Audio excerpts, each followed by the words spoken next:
Iran पेटला, सर्वोच्च नेते खोमेनींविरुद्ध तरुणाई रस्त्यावर उतरून आंदोलन करत आहे.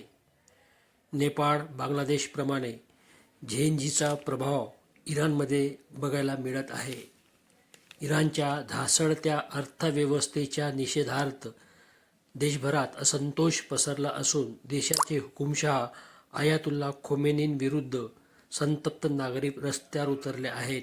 विशेषतः झेएनझी अर्थात तरुणाईची जागोजागी सरकारविरोधात उग्र निदर्शने सुरू असून सुरक्षा दले व निदर्शकांत झालेल्या संघर्षात 7 जणांचा मृत्यू झाला आहे.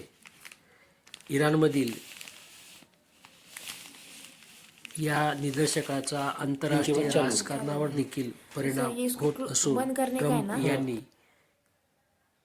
इराणमध्ये निर्माण झालेल्या परिस्थितीच्या पार्श्वभूमीवर इराण सरकारला जाहीर धमकी दिली आहे.